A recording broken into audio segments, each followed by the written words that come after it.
illness about it. They can't hear. Okay. So I was thinking, if I can find a video, communicate with them, I can become a cop. In video, I can talk. I can hear the phone, I can talk to them, no problem. So then research more, to research before I make a decision. I found out there's already a deaf cop.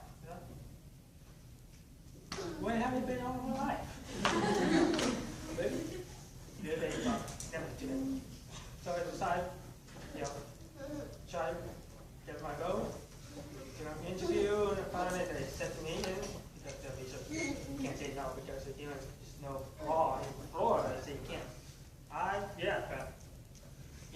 none, so you can't say no.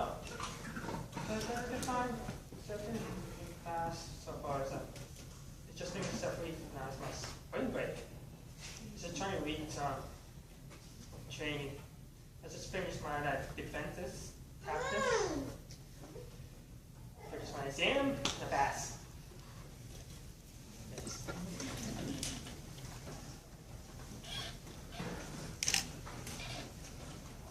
That's great opportunities. A lot of deaf people like myself typically face self-doubt. And, whether the hearing will affect me and I'll be caught like a deer in the headlights. And, sometimes I have to tell people, I'm here, I think I have goals, and just like you. And that negative view is typically assumed, and people have pity for deaf people sometimes. Not all deaf people, not many of them want that, some do, but, there's those types of people. Many deaf people typically face that, though, and if you can speak, a deaf person can speak, it's more of an advantage to those who can't speak. It's not right. Everything should be equal, but it happens. That's a view. Oh, you can speak, you'll be more successful. Why do they think that, I wonder? And it depends on, your mouth, your ears, your hearing, and ability to speak, and people will judge that. People who become deaf later in life and lose their hearing, it's really sad because they don't know what to do, and people, like their old friends, are not friends with them anymore. They're not close with their family members anymore. It's really odd, that perspective, and I think it's really wrong. It typically happens, and a lot of people, deaf people, face that. So I would add that too. I agree with that. Like when I go to like a new class or something and I'm sitting there and I see an interpreter, everyone's like looking around, like who's the interpreter for, or whatever. So then like when they find out it's for me because they see me signing back or whatever, they'll like not talk to me or whatever. So I'm just like, and then because I can talk, it's easier for me, like he said. So when I say something to someone, I go, hi, how are you, whatever, they're like, what, you can talk? And I'm like, yeah. So then it's like people have this perception of deaf people are all the same, but they're not. So that would be the biggest. Also, that sometimes I just talk and you shall talk. You don't notice my hearing aids. And I say, your hearing aid is good, and what you deaf? Yes, I'm hearing aid. Well, hello. We just talking normal. No, and now you acting like I'm stupid. What's the point of that? Then, okay, sorry. Music. My unit is nothing new technology. I can lick my phone and listen to music right now and talking to you. I can do that.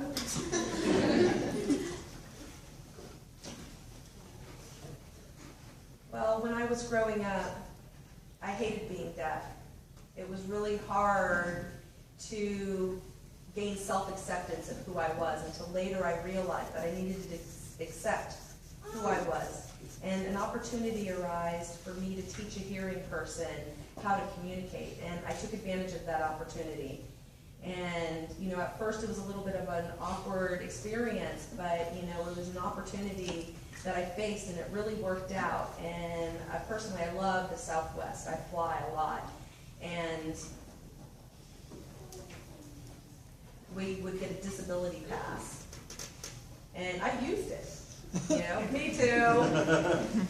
And there's some perks with being deaf. On Southwest Airlines, they'll allow people to be the first person on the plane. So one time I decided I was going to try Delta Airlines. And I went up to the ticket desk and I said, I'm deaf, and they were like, okay. And you know what they gave me? A wheelchair. I was like, a wheelchair, what? Yeah, what's going on here? I can walk. So that's a barrier that I experienced.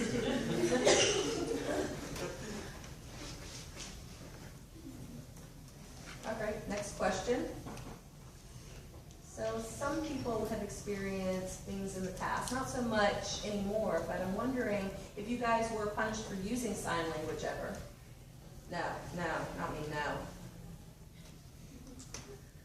Well, not punished, but, you know, encouraged to use it less. Oh, you don't want to do that, or, you know, sign smaller. You know, trying not to draw attention to myself or be distracting. So I was like, okay, well, thanks. Not sure what to do with that. My mom was the opposite. She was like really proud to know sign, and so like when we'd be like in church or something, she'll like sign really big like the song because she was really really proud of it. So my mom is the opposite. Yeah, typically, I mean, it's funny too, you know, like that, you know, signing songs in church, you know. My mom would be like, oh, that's so beautiful, I like it. But she never understood sign language enough to see it. You know, we could have said the kids are going to the bathroom right now, I'm showering, scrubbing under my arms. She's like, oh, that's so beautiful. I was like, really? So, you know, it's the same type of situation with opera. People and the musicians, you know, there's in different languages, but they have beautiful voices, you know, and the way they sing and the melody, it's almost the same concept. You don't understand what they're saying, but you can hear.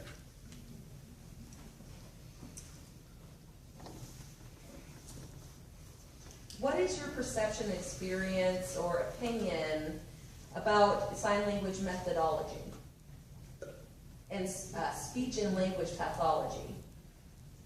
Also, audiologists, have you had negative or positive experiences with that? And what is your view now that you've grown up? Was it helpful or was it not so helpful? I had a speech pathologist when I was born. When I had the deaf people representative come every couple weeks to teach me sign, I also had speech pathologists come to my house and teach me how to talk.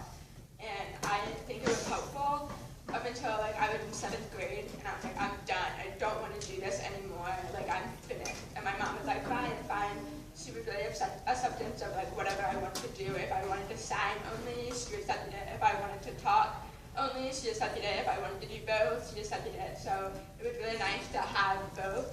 With audiology, on the other hand, I've had good experiences with them. I mean, they told my mom when I was a baby that I should get cochlear implant, but my mom ignored them and was like, well, she did well with her hearing aid, blah, blah, blah. So she gave the decision up to me to get the implant later on. So that was really nice. So I think I've had good experiences with audiology because my mom just did whatever she thought was best. So for speech therapy, it helps me a lot to talk well. And I use it a lot in this situation because I talk to a lot of hearing people, and it's really easy to understand me. With my parents, or grandparents, or friends, and people, or interaction. So, because I still have a little challenge when I talk. Sometimes there's some sound like an S's, drop an S's in the end, or TH or T. It's a lot of work, speaking something. With ours, it's fun, you play earmuffs and around in the park, but they make new earmuffs to send out. But the only thing I hate the most is the headphones is sound. Oh yeah, that's the topic. Okay, questions. Okay, yeah. Is it there? I can hear. I'm not sure. It just sounds so low. It's stark because sometimes the blind can trick you when you think you hear it, but you don't, and it's very tiresome. Sometimes like when you're really listening to the beeps, you think that there's a beep, but it's just like the after sound of the previous beep, and so you're like, I don't know if that's really a beep or what. So it's like, press, I guess. I'm not sure. And it said, oh, nothing's going on. They're like, oh, awkward. They call it the ghost sound or echo sound. That's annoying sound. Yes, sometimes that had happened to me in the past as well. I wasn't sure if I really heard it, so I'd go ahead and press the button to show them I can hear. And when I was young, I was like, oh, I heard that. People would look at me, and I could see their expression. They were like, hey, I didn't do anything yet. But I kept pushing the button, really, it was my tinnitus playing tricks on me. I pushed the button thinking I heard something. I'm sure that whatever experience you had, it could have been frustrating, and I did the same thing. I would just push the button, and I'd look at him. I think that Jacob had the same experience here, there's like, if you push the button right, you'll get some candy. And I was like, okay, well, if I keep pushing it, I'll rack up the candy. Well, my experience with speech therapy in the past was in elementary school, and I just hated it. And what would happen is we would play a computer game, and it was a balloon on the screen. And we had to say, bah, and the balloon would blow up. And then there was another game that was a train. And, if you pronounced it right, then the train would move along the track. And it wouldn't move for me. No matter what I did, it wouldn't move. So I just hated it. The whole concept of the speech therapy and everything, for me anyways, I decided that I wasn't going to continue with that. My mom had asked me if I wanted to get a cochlear implant. And at that time, cochlear implant technology just wasn't what it is today. It was a big incision on the back of your skull, and at that time I told my mom, I don't want to be ugly, so I want to keep, looking the way I do. So that, at cochlear implants, now the incisions are becoming smaller and right behind the ear, and now that I'm 25, I'm thinking that maybe in the future I might consider it. I'm not sure. I'm in support of parents' involvement in children's lives and their language development as in a positive reinforcement. Letting children to decide for themselves, whatever is best for them. I was in speech therapy all the way until 6th grade, and then I just decided to stop doing it. I liked doing it because it helped, I guess, as far as being able to communicate with other people, but I didn't like being taken out of my classes, and I felt like attention was drawn to me, and I just kind of wanted to blame them. I didn't like that, but I think it benefited me in the end. And as far as the audiology, I hated going in the booth and pressing the button, but oftentimes I just looked at the person that was doing the test, and I kind of cheated a lot, so they made me turn around.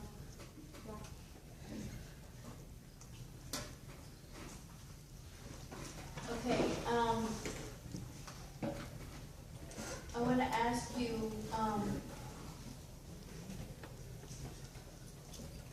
from your past experiences, what do you see yourself doing in the next 5 years? My dream or reality? Football player, football, yes, I want to win. I want to own a yacht with a helicopter. No, okay. In 5 years, right now I'm in the process of writing a book. I'm almost finished. And also, it's for ASL instruction, college level. And I've had many positive reviews for that book, so hopefully that will be successful. And then hopefully I can retire and not have to work and just teach ASL. And I don't know what I'm going to do in the future. Just keep doing what I'm doing. And I have 3 kids. My wife might be having a 4th. So thank you. We'll see the Brady Bunch. much, so. For me, it's graduating with my environmental engineering degree, and then maybe like getting a master's in it, maybe PhD, I don't know, and then getting a job in that field, I guess, and I guess starting a family, I don't know, the usual. Well, hoping to come out at that time, in my from school, should make some progress. I have 4 years limit after the academy starts to the end, or you have to take again, so it's expensive. But if I do get hired, get a specialized field, become an investigator or canine, something.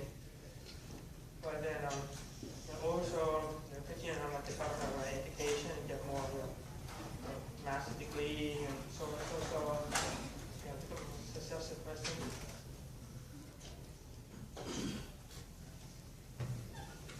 Where I see myself in 5 years, maybe a personal trainer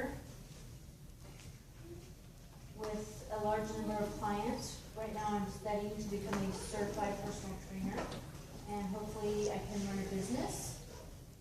Right now I'm working in the corporate world, so I'd like to someday have my own business with Jacob. So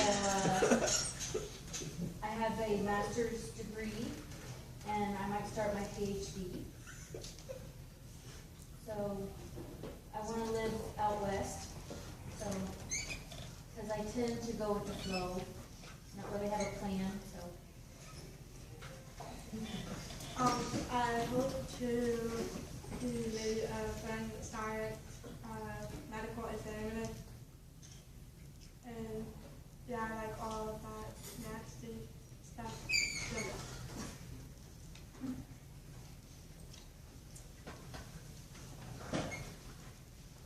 okay, the next question is, do you prefer to date a hearing person or a deaf person, or you don't care? I don't care. Same here. I'm married, so. His wife is an interpreter, just to let you know. So, yeah, my wife is hearing. She's an interpreter. And I dated both hearing and deaf, but communication is key. So, with my wife, we hit it off, and we've been together. We have our ups and downs, like all marriages do, but we've gotten through it, and we've been together 9 years. So, how about the children? Are they hearing? With me, I don't care about. I don't have genetic deafness. My kids are all hearing, but they do sign. They must sign. So I'm the man of the house, they must sign. But they have to sign. If they don't talk to me, they have to sign when I'm around. And so sometimes my son, he's 6, he'll have that expression of like, oh, I gotta sign, Dad's around. But we're starting them young. And before I had some friends, not to be negative, but their kids didn't sign. And they weren't able to communicate as they got older. And I don't want that.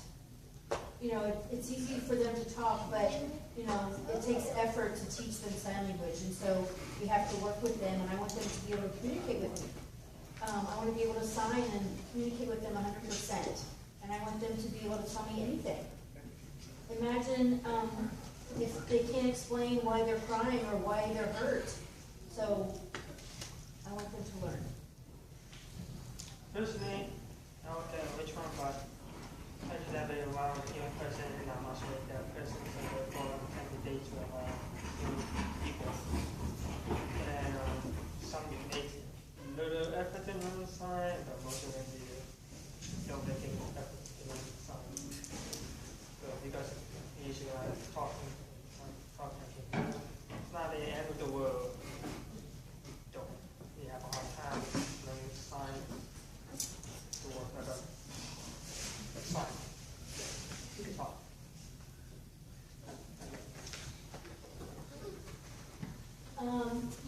for me, it really doesn't matter. I haven't dated a deaf girl, but I'm more open to it now because of communication. So I would rather be a hearing person just because I don't know enough sign language. But I would like them to be able to, like, yeah.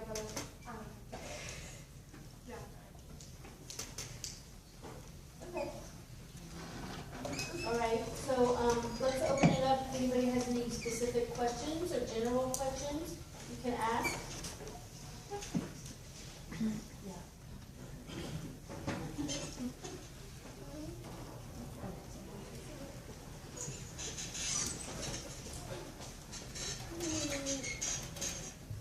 I have a question for you. I want to know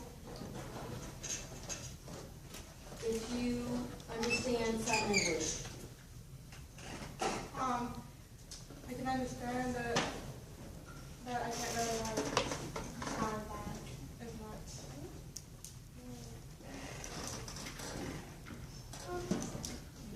Any other questions? None? You're not curious about anything? Yes.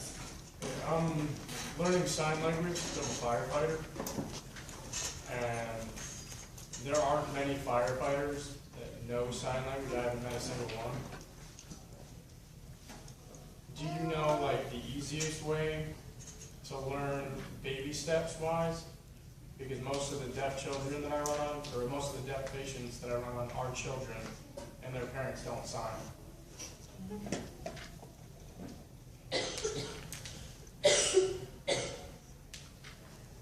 Well, Is that open for, yeah, anybody can Yeah, answer? anybody, please.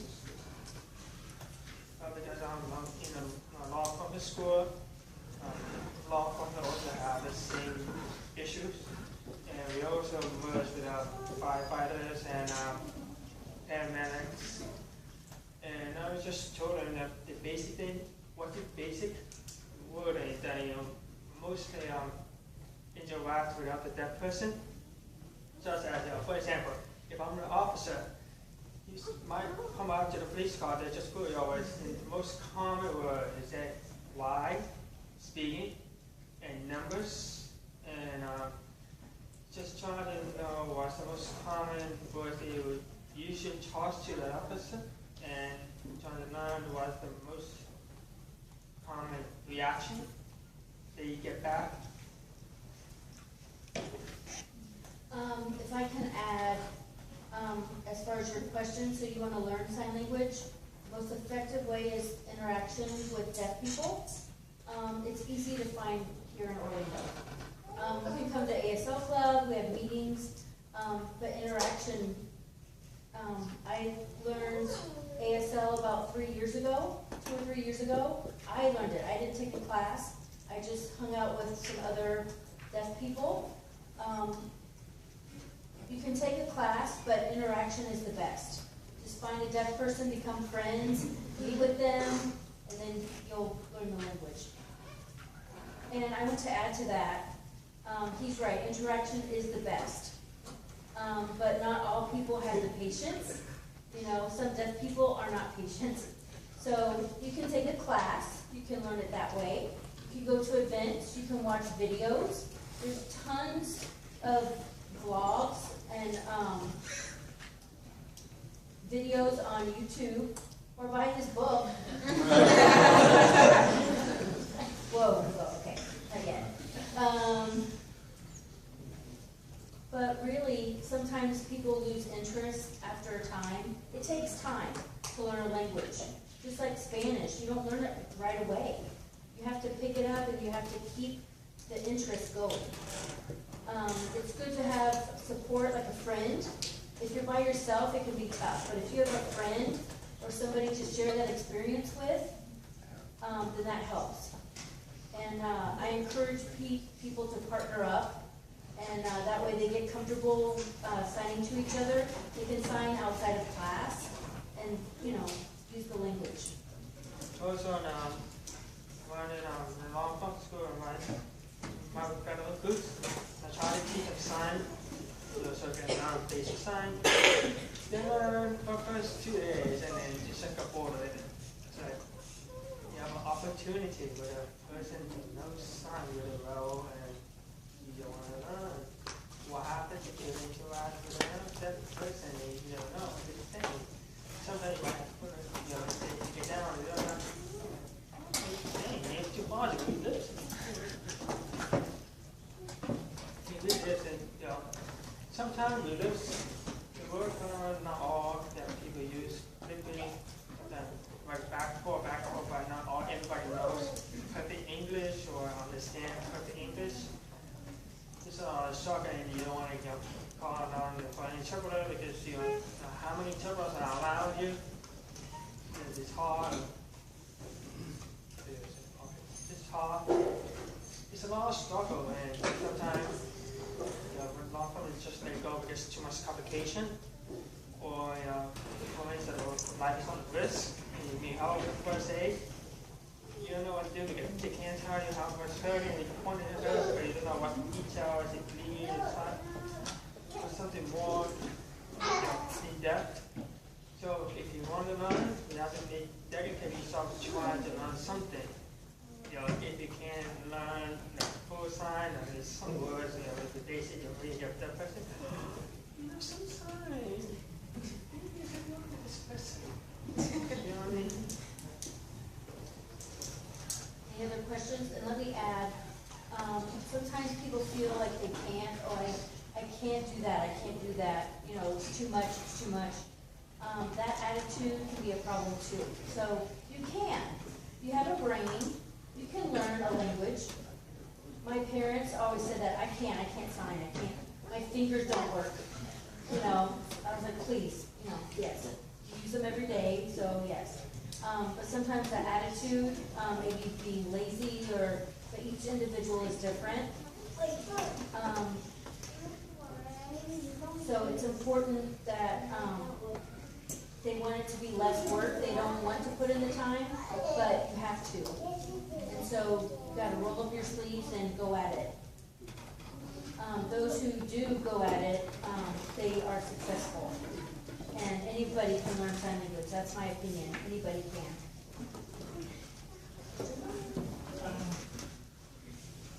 Not every doctor sounds really good, but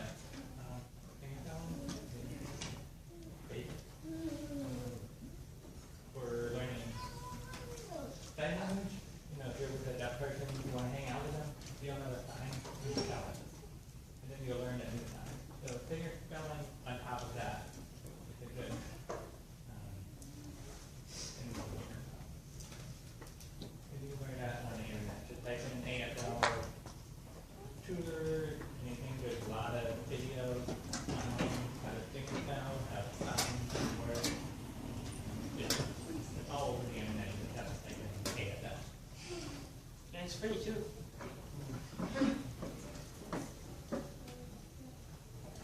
So,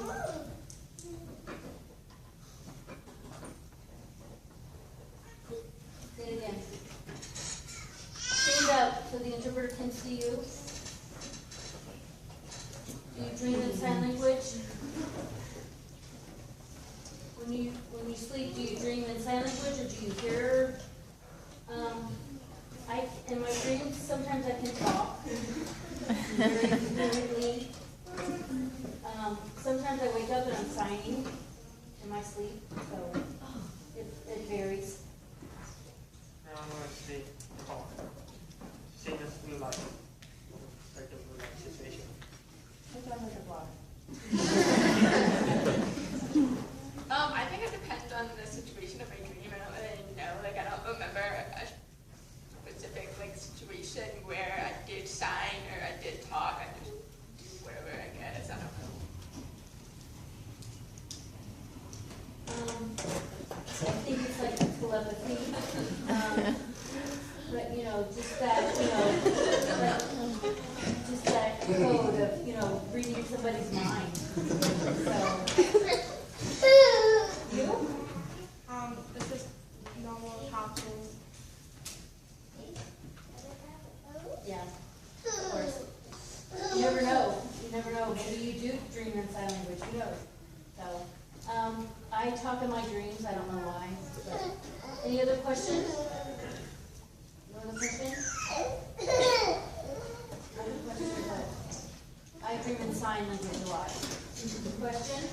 I don't know if this is like a weird question, but you guys learned American Sign Language, or some of you, but did you guys ever want to learn another language, or have you ever tried? Actually, I also learned Spanish too. I have like 4 years of Spanish. That's some, but I also learned another language. I know some, universal sign language. I went to, Turkey. I went to Turkey, for the Deaf World Cup for soccer. And, I learned some universal sign language, and it's more like gestures. And so that way you can understand all languages, no matter where people are from. Like love, it's more gesture. I want to learn more. I want to learn a language more in depth someday. For me, I like had the opportunity to like take up spoken Spanish or whatever in high school, but I just was like, no, I'll just take ASL because I know it. And it's so I never like learned another spoken language, but I would be interested in like learning a different sign language.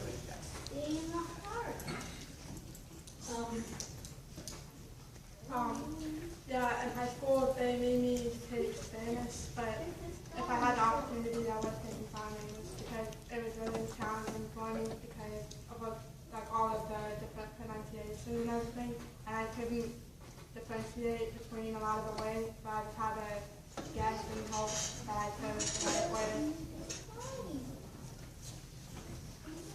Hold on. My daughter, no, it's fine. Here. Here, she'll put your shoe on.